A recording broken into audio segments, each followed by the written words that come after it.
Jaime Nolasco is a typical student in many ways but one. He is undocumented.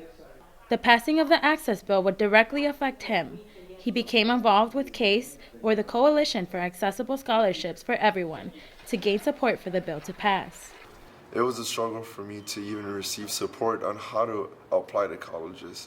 There was no scholarships for me. There is no financial aid that I receive even from the University of Illinois. The bill would provide access to financial aid for undocumented students at public four-year universities. The aid would be in the form of grants, scholarships, and federal loans. The bill was rejected the first time it was proposed because it included access to the MAP grant.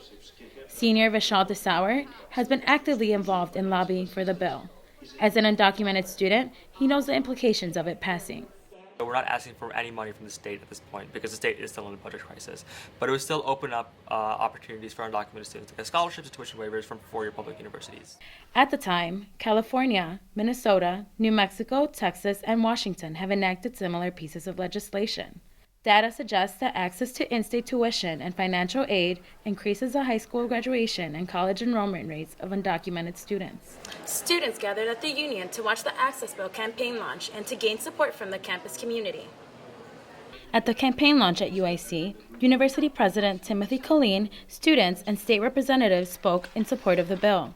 Currently, the Dream Fund is the only source of financial aid for undocumented students. However, only 2% of the almost 2,000 that applied received financial aid. Nolasco says that the passing of this bill would not only benefit him, but it would encourage undocumented students to aim for higher. Because I am the exception to the rule. I am undocumented and not many attend because of their residence status. The CASE Coalition plans to continue garnering support for the bill at the university and throughout the community. In Champaign, Urbana, I'm Jessica Ramos, UI7 Newsbreak.